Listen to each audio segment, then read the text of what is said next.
পাট্টার দাবিতে লালগোলা ব্লক অফিসে বিক্ষোভ। লালগোলার পদ্মা ভাঙনে ক্ষতিগ্রস্ত তারানগরের বাসিন্দাদের। সোমবার বিকেলে পাট্টার দাবিতে ব্লক অফিসে বিক্ষোভে ফেটে পড়েন তারানগরের বাসিন্দারা।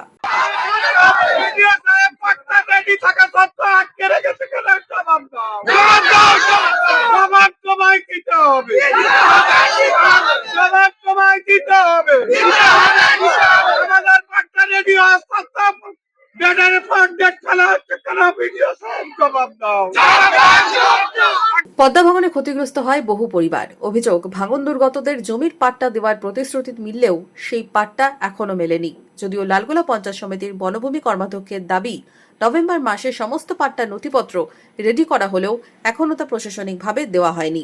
সরকারের এই টালবাহানা এবং নানান রকমের ছলচাতুরি দেখে আমরা লালগোলা পঞ্চায়েত সমিতি এজ এ ভূমি কর্মাধ্যক্ষ আমরা অত্যন্ত লজ্জিত, ব্যথিত।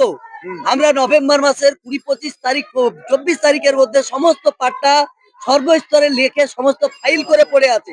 আমাদেরকে প্রথমত জানানো হয় যে 4 তারিখে মাননীয় মুখ্যমন্ত্রী মুর্শিদাবাদ জেলায় আসছেন, তিনি তুলে দেবেন, ভালো কথা।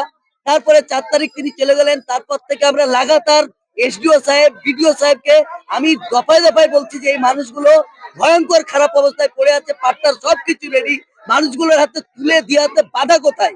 এখন বাধা কোথায় এটা তো আমরা বুঝতে পারছি না। শুনছি এখন নাকি ডিএম এসডিও সাহেবেরা তাদের মতো করে দেবে, লালগোলা পঞ্চায়েত সমিতিকে এটা দেওয়া যাবে না। যদিও এ নিয়ে লালগোলার বিএলআরওর দাবি, যেদিন ডেট হবে সেদিন পাট্টা বিলি হবে। 1247 জনের সমস্ত কাগজপত্রই তৈরি রয়েছে। রেডি করে রেখেছি, যেদিন ডেট হবে সেদিন বন্টন হবে। ডেট কি করবে না সেটা তো আমি বিএলআর আমি কি বলবো, এটা অ্যাডমিনিস্ট্রেশন ডাইরেকশন যেদিন পাওয়া যাবে সেদিন হবে। আপনার কাছে পেপার সব কিছু রেডি করা আছে? হ্যাঁ, রেডি করা আছে, আমার এন্ডে রেডি করা আছে। আপনার কাছে রেডি করা আছে? আমার এন্ডে রেডি করা আছে। অ্যাডমিনিস্ট্রেশন দিক থেকে যেটা যে ডেটটা ঠিক হবে সেই ডেটে বন্টন হবে। ডেটটা কবে হবে সেটা আমি কি করব। মনমোহিনী হেলথ কেয়ার, স্বাস্থ্য সেবায় অটুট শ্রেষ্ঠত্বের শিরোপা। জেলায় প্রথম robotic knee replacement, cardiology with cath lab, neurosurgery, specialized trauma unit থেকে স্মাইল ট্রেন, একগুচ্ছ পরিষেবায় নিয়োজিত। Manmohini health care, quality care with personal touch, Berhampore শিল্প তালুক।